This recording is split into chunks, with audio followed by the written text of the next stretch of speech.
The House of Mystery presents Inside Writing, the radio show where authors discuss their writing process in all genres. Okay, now we're back, and joining us is Peter H. Gilmore from the Church of Satan, and I really appreciate you coming on tonight. Oh, thanks so much for having me.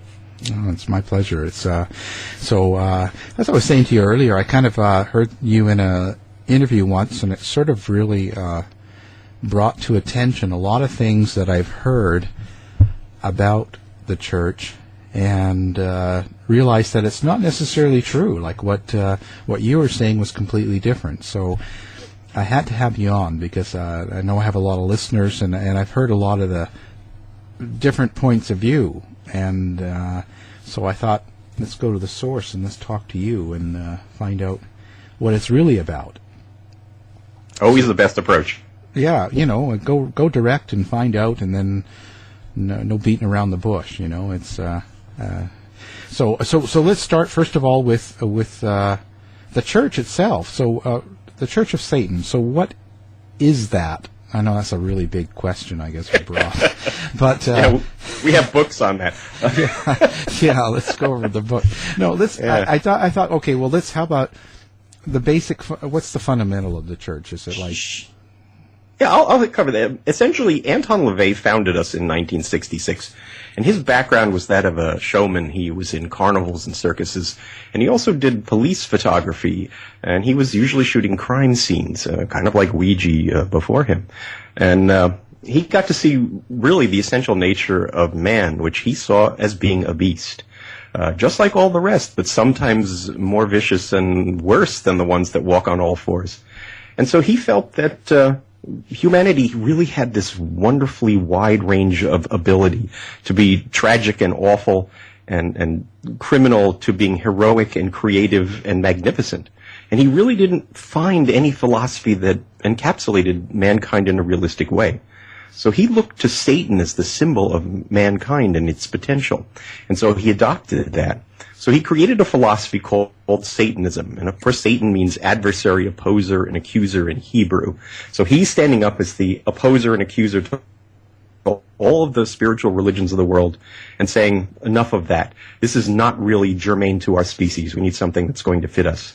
So his philosophy was an atheist philosophy, and Satan was employed as a symbol of pride and liberty and individualism. And he approached this as a pragmatic, skeptical, and materialist perspective, not one that has any kind of spirituality at all. In fact, he called Satanism the world's first carnal religion because it rejected spirituality entirely.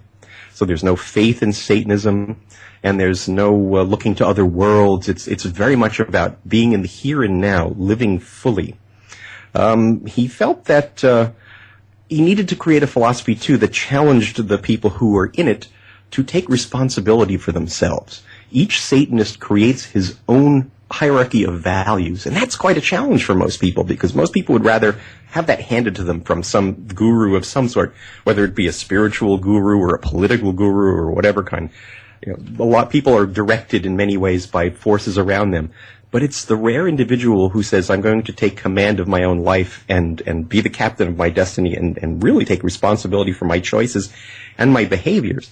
Because when you do that, when you fail, it's on your head, and you have to deal with that. And that's something that in this culture, especially I find with younger people, they want to blame everybody else for anything that's not going right in their lives. Not that that's been not part of earlier culture, but certainly I think these days it's even more part of the way people act.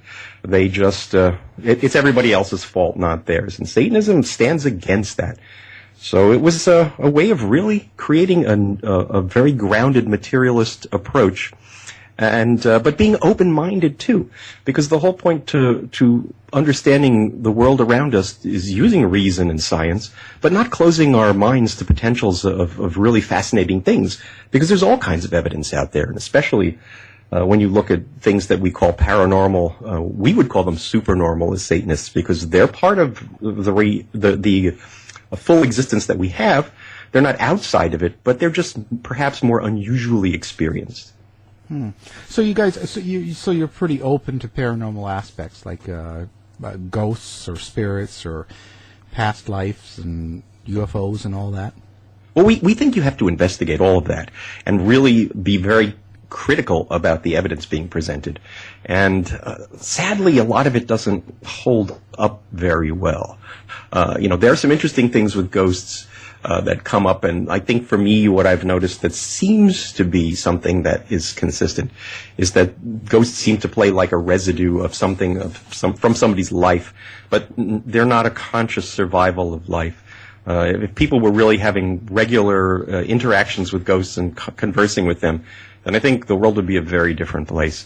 You wouldn't just be hearing some weird phrase here or there, some strange sound that you're trying to interpret as a word, but you could be having conversations with Galileo or Beethoven, and sadly that's not going on. So I don't think that that's really the way it works. That the ghost phenomenon may just be a kind of, as you might call it, a psychic residue of some sort. That's perhaps some extreme emotional situation left that. How it left it on the fabric of existence for certain perceptive people to get, we don't know yet. We don't understand all of physics. We're still trying to figure things out with, quantum entanglement and the idea that things at great distances might be linked. And we don't even know how that works yet. It's still a great part of theoretical science. We have a lot to learn before we really understand the fabric of the universe. Yeah, there's still a lot of questions out there. A lot of questions. Oh, and there always will be. We are fairly limited, our species, and we're the species on Earth that's asking, that we know of anyway, that's asking questions about these kind of things. And it may be, we may never know anywhere near close to all of the answers. And I think we have to accept that, but never stop asking the questions. I think that quest, the ongoing search for knowledge, is a very important part of being human and being alive. Yeah. So now, how did you become part of the church, or when did you join? Let's just say, how's that? Well, essentially, when I was a young fellow, I declared myself an atheist when I was 8 years old. I had read Christian scriptures, and I read some Hindu scriptures, and I read Greek and Roman mythology, and I saw them all as being equivalent and equally fictional. So the idea that a deity existed and any religion had any validity beyond what it was doing socially, to me, was seemed obvious, that these things were social constructs. So I was an avid reader of science fiction, and I went down to a place called the Book Bar, which is a nice bookstore in the Port Authority bus terminal, because I used to take the bus from upstate New York, where I lived, to go down to the Museum of Natural History, where I'd go to the Hayden Planetarium and look at all the fossils. I was particularly fascinated with dinosaurs and such. And on the way home, before catching the bus back upstate, because this was, before I could drive, naturally, I was pretty young, I would always go and pick up new science fiction books, Arthur C. Clarke and Harlan Ellison and folks like that, because that was really one of my favorite forms of literature. And I saw this book on the book rack called the Satanic Bible. And I picked it up and looked at it and thought, I turned it over on the back. There's a picture of this guy with a shaved head and a goatee, that was tinted in red. And I thought, well, that's pretty theatrical and wild. Like, who is this guy? And I flipped through a few pages and thought, well, it sounds kind of interesting. I've read Christian scriptures and didn't think much of them, and maybe at some point I should read this and see what this perspective was. I actually set the book back on the rack and went and got about 4 other books that of authors that I loved. And then I was waiting online to pay, and there was a line, to get out of the store. And there was that black book again, sitting on the book rack. And I picked it up and said, all right, I'm going to read this. It's inexpensive, and it may be intriguing. And that was really it. That was the step. When I got home, I read that book from cover to cover in one sitting, and realized that I was not just an atheist, that I was a Satanist. And that was really kind of an interesting thing to learn, that there was somebody out there who thought in many ways similar to the way I was thinking. And I had a new definition for myself, and one that actually focused things in ways that I found very useful for my life. So that was my conversion, if you will, to Satanism. We don't really feel that you can convert, actually. Satanism is a recognition of yourself in the philosophy. We always say that the books, our literature, serves as a mirror. And once you read it, if you see yourself reflected in that, then you're a Satanist. Or you might not want to be on some level. It might alarm you. But you might find that so much of the philosophy is really what it is that you have thought all along. And I think that's the magic about Satanism, that it's not being argued into something or being given some kind of revelation or you're saved or any kind of nonsense like that. It's really a very rational evaluation of yourself, being very self-aware, and then reading that literature and saying, this really is me in here. So at that time, I mean, you were young. What was your family reaction?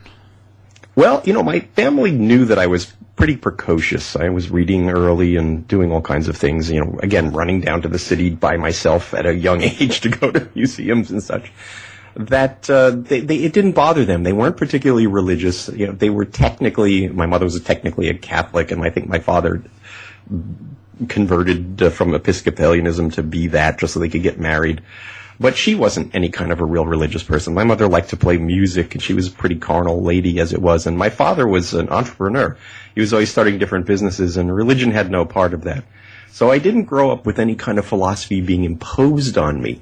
I was allowed to observe people around me, and I got a library card as soon as I could when I was young, and really began reading just a ton of things. I would take stacks of like 12 and 15, 20 books out at a time and read them and bring them back and get the same amount again. And they knew that I was sort of unusual as a child with the way I was absorbing information. So when I finally came out and said, well, this is how I see myself, they weren't surprised. They were just, that's part of his development. They didn't give me any kind of negative feedback. They were really quite nice about it. And I've met so many people over the years, as you might imagine, and most folks' parents often have very different reactions. And I'm happy to say that my parents were really quite liberal in that sense. And we're happy that I could define myself and do it articulately because I would speak to them about it. And they were fine with it. Yeah. Well, and I think that's quite good. I mean, in a way, parents should be more supportive. But I could see that scaring people because the general population has a point of view that Satanism is someone that, it's against Christians or Jesus. Well, we kind of are.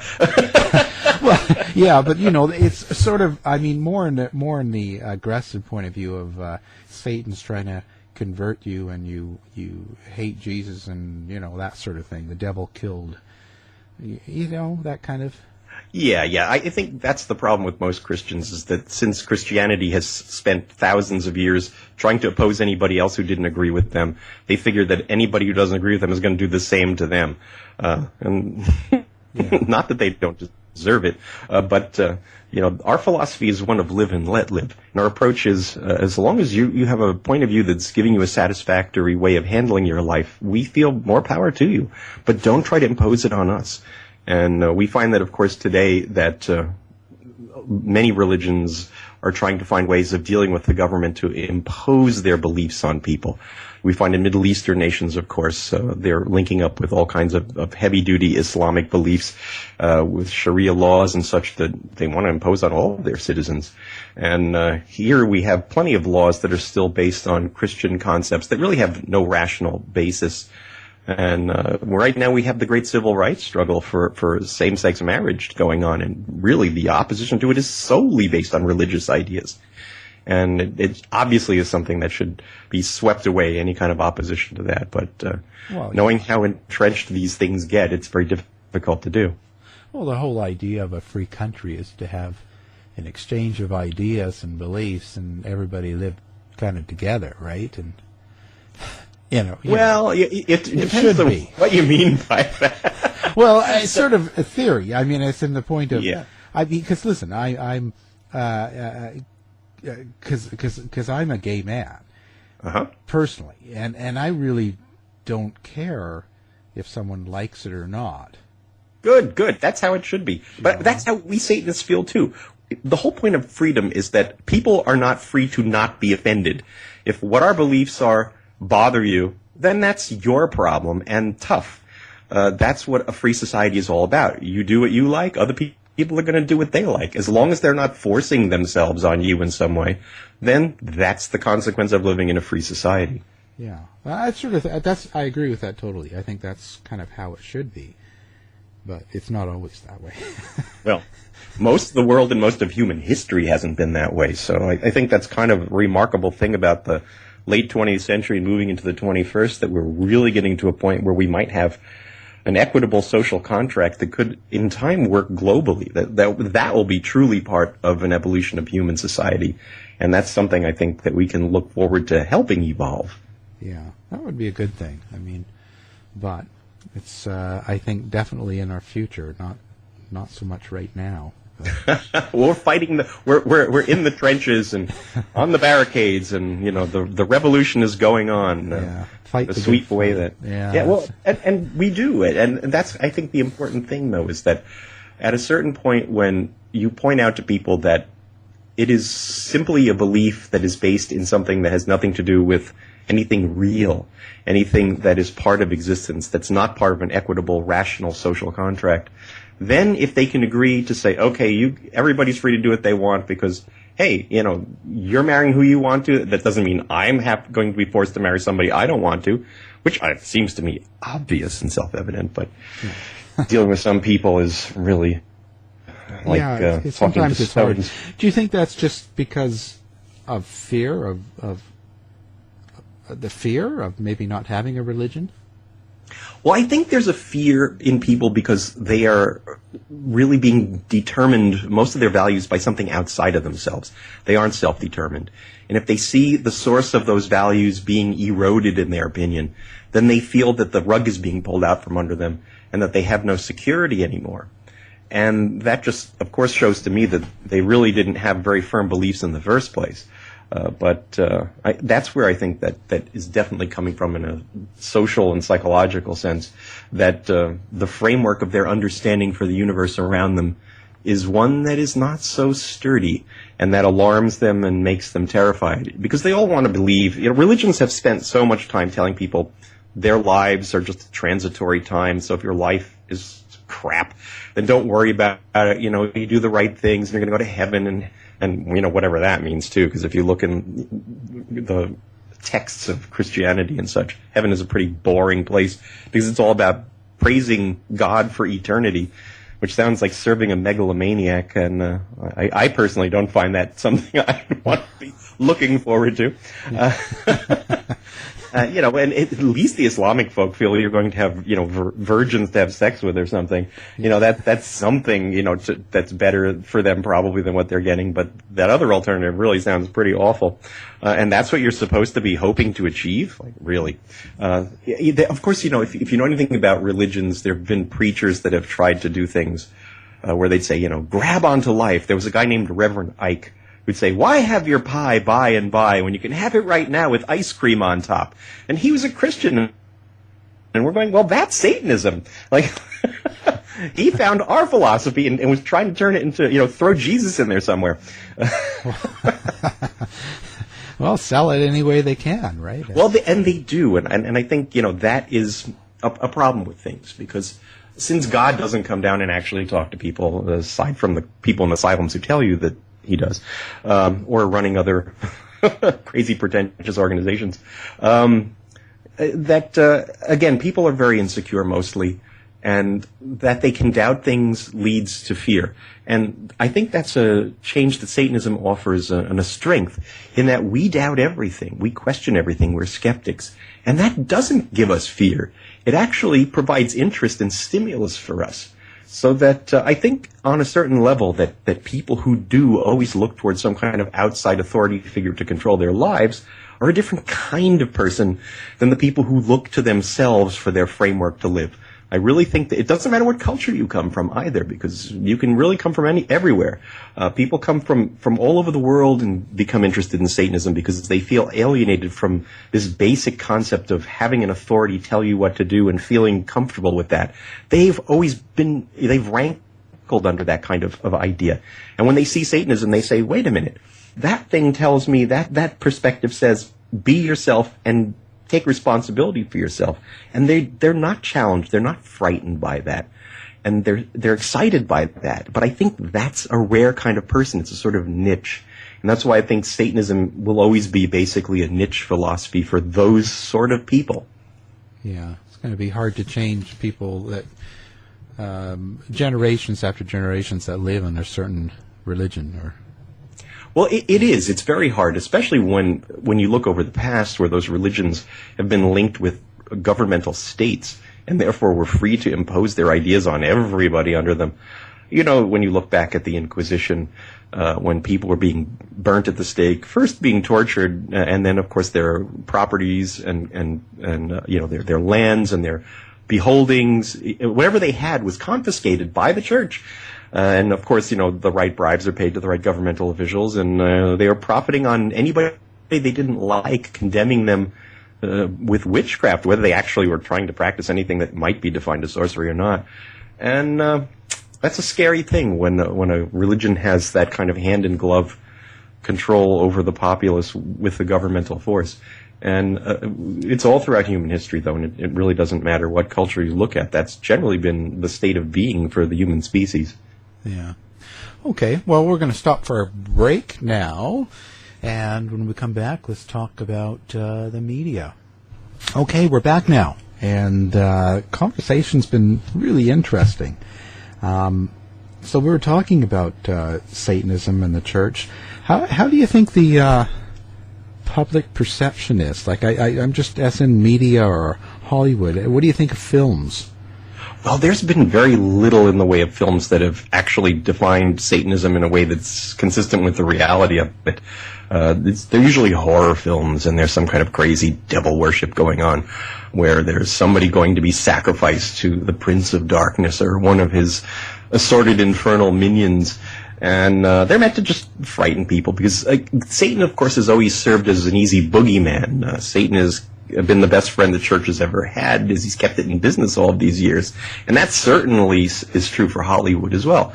Of course, though, there's always interesting exceptions. If you saw The Devil's Advocate with Al Pacino playing Satan, some of his ideas, even though he's playing a real Satan and we don't believe such a thing exists, his philosophy was actually kind of carnal and realistic and pragmatic and refreshingly satanic. And if you even go back to the old Roger Corman Mask of the Red Death film starring Vincent Price, he plays Prince Prospero, who is essentially a devil worshipper. But there are parts of his speeches, which were really before the Church of Satan was founded, that movie came out, that are really spot on Satanism. It's really kind of fun. And I always suggest to people that watching a good old Vincent Price movie is an excellent thing to do for Halloween. So dig out that one if you can. I think there's a brand new collection of them coming out on Blu-ray. And you can never have too much Vincent Price in your library. No, he had the perfect look and voice and everything.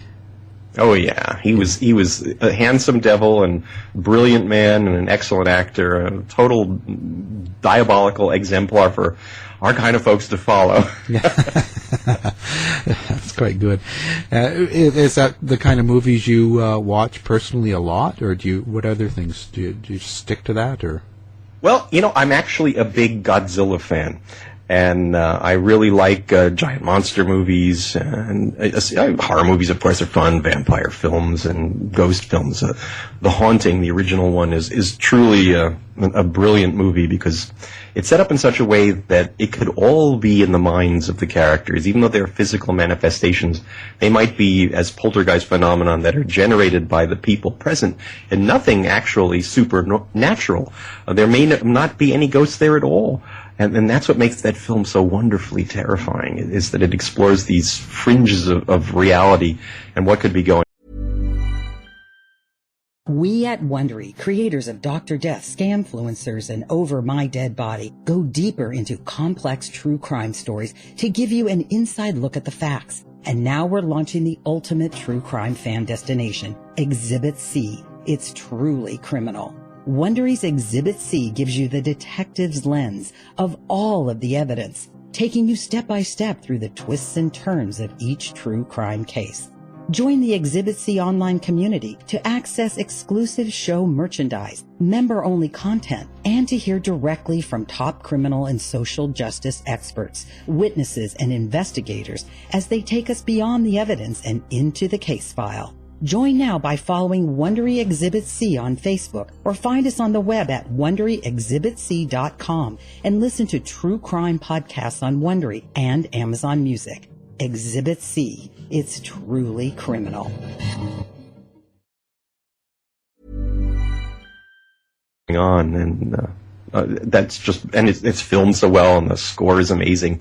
It's got a lot of atonal passages, and great movie. Yeah. And and what kind of music do you like? Well, typical heavy metal.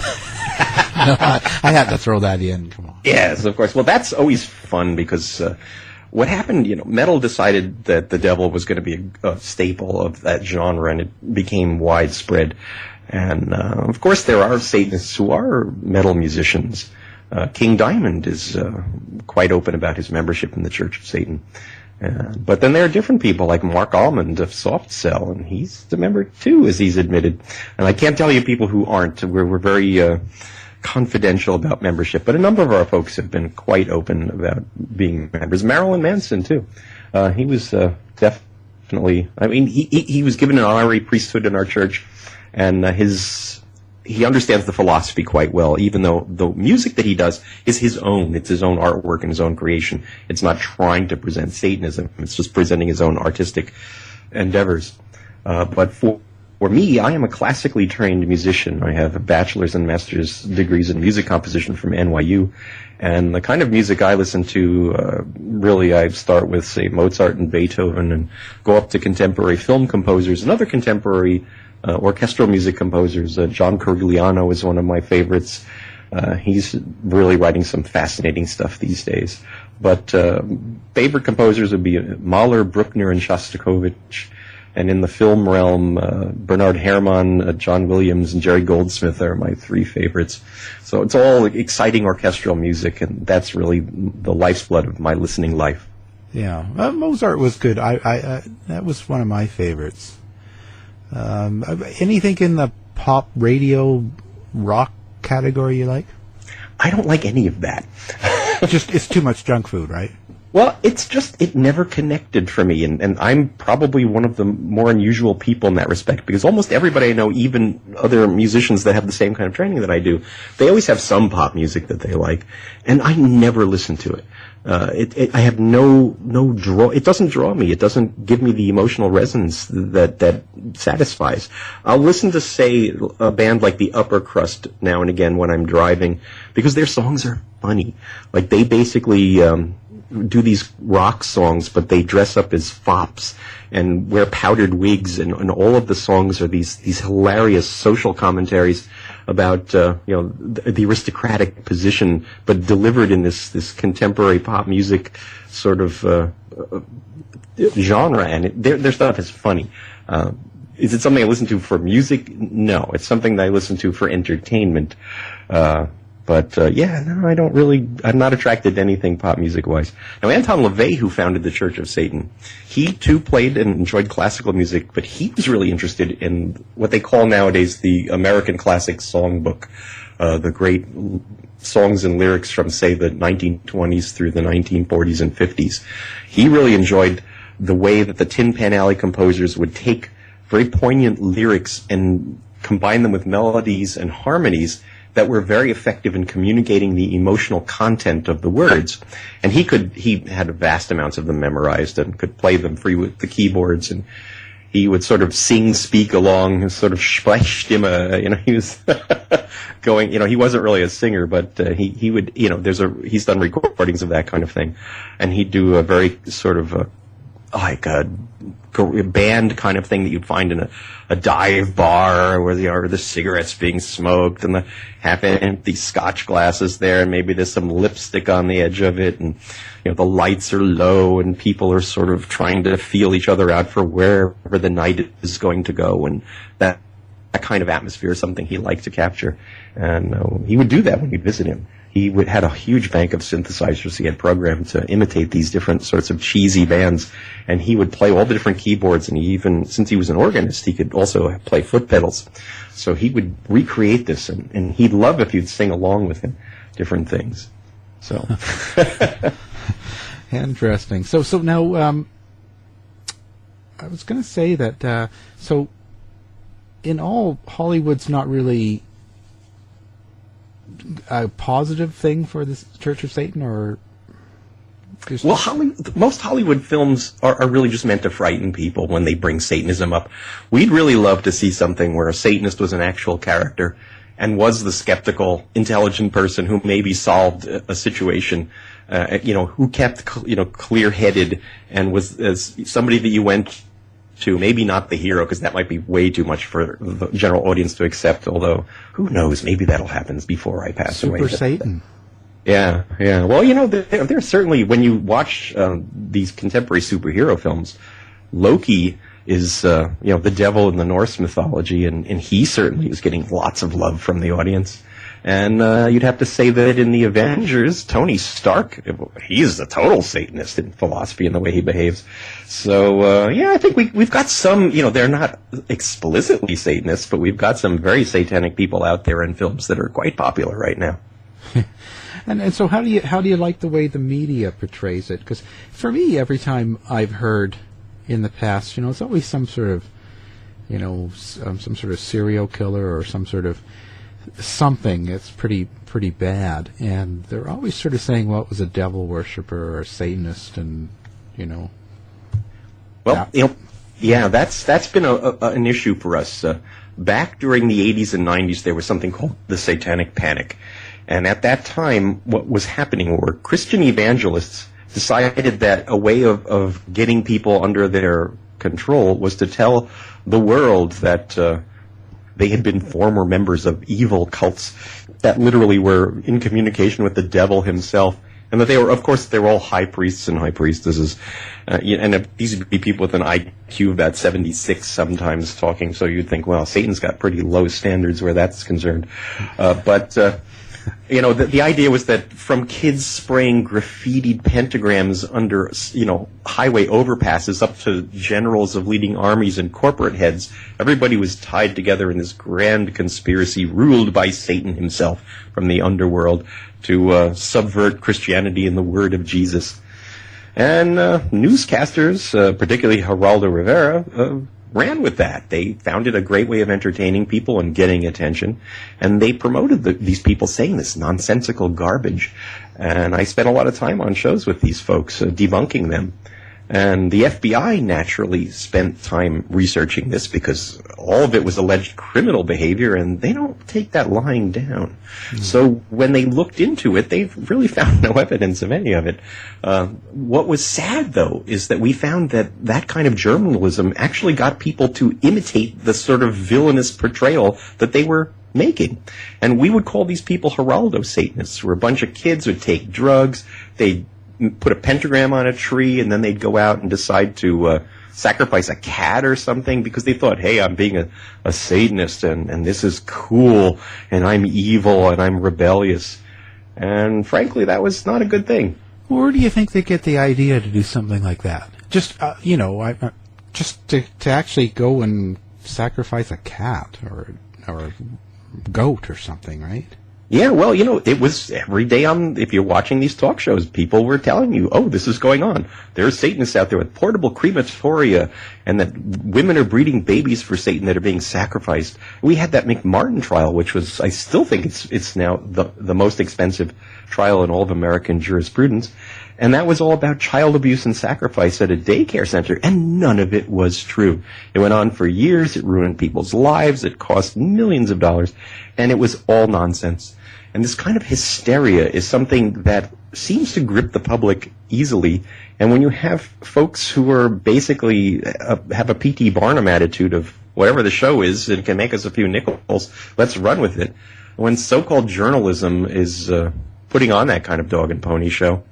And then Hollywood, of course, follows suit, too. As we said before, that, the horror movies, there's always been horror movies. If you go back to The Black Cat from the 1930s, you have Bela Lugosi and Boris Karloff.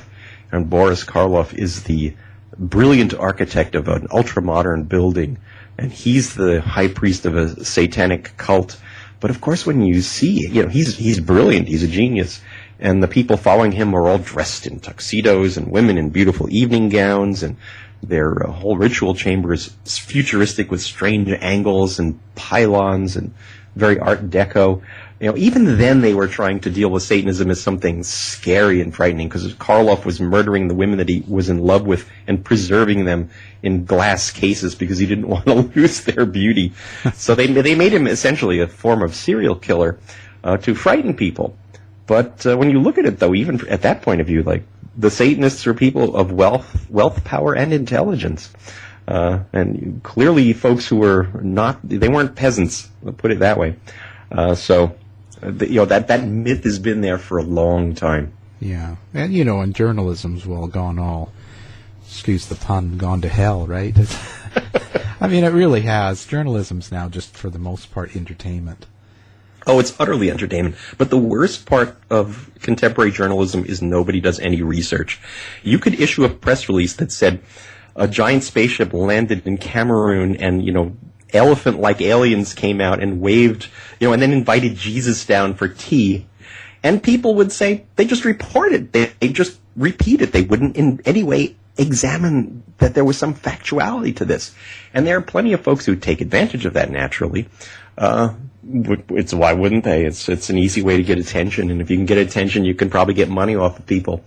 So that's what's going on in the world. But when I was growing up, I used to read newspapers that actually had fact-checking, and that if something was an error, they'd print retractions. They would be really concerned about getting things straight.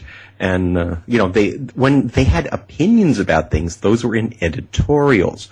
The rest of the reporting was trying to explain factually what had gone on. Okay. With the blog culture that we have today, everything's an editorial, and nobody understands that that's really not journalism. That's something different. When you're doing something like that, you're intruding yourself onto the stories that you're working on. And I really think that since those lines have been blurred and it's all become infotainment, that journalism is certainly dead. Yeah. I can't rely on any of the network news broadcasts any more than Facebook.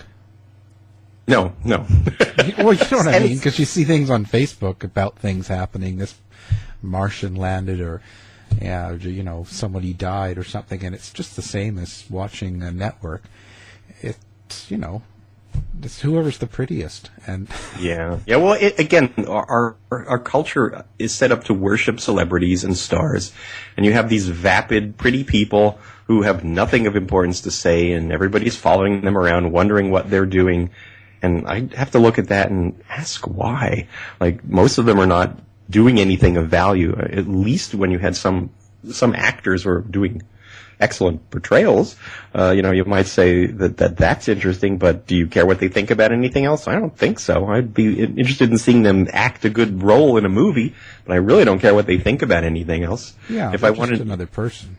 Yeah, and that idea seems to really have been lost on most folks, because they worship celebrity. And with things like Facebook, which are brilliant, because what it did is it gave everybody celebrity. You're a celebrity with your friends, amongst that audience. You can be the star. So Andy Warhol's idea of 15 minutes of fame has been long extended by things like that. Yeah, I love all the pictures of, here, I'm having breakfast. Here, I'm going to the bathroom. Great. Lovely. Well, what's funny, too, about that is my wife makes a point about it, that you might put up something that, I found this, I went to this place and had this amazing homemade chocolate ice cream, but it's in an ice cream parlor, and it was stunning. And somebody else will then chime in, I don't like chocolate, I like strawberry. And you'll be like, who asked you? Yeah. And that's one of our satanic sins, is don't give opinions or advice unless you are asked. In fact, that's the number one sin. The number one rule of the earth that we have. In Satanism, of course, we've set up this idea that we have rules of the earth, which are about how people should live with each other, and we have sins that are essentially behaviors that we don't want to do. They're nothing that anybody's going to punish you for, but they're things that you might feel kind of like an idiot if you get stuck doing these things. So that, for us, of course, stupidity is the cardinal sin, because we think it ought to be painful. We try to, the whole point with Satanism is to try to get people to behave in a rational manner, to whatever your capacity for that might be, and that's certainly a tall order. Oh yeah. I can't say enough about that. Okay. Well, let's take a break here, and we'll come back and talk about this more. Okay, we're back now, and with us still is Peter Gilmore from the Church of Satan, and we left off talking about, well, all sorts of things here, but it's been really, really interesting. Now, I know people would probably be interested in knowing kind of what your life is like as a Satanist, and I don't like labeling people or labeling kind of what everybody does, and this is, they do this because they're that. But I guess in a way, if you could talk about that, like how much do you go to the church? Like, what is the church involved? Do you go every day or every month, and what do you do?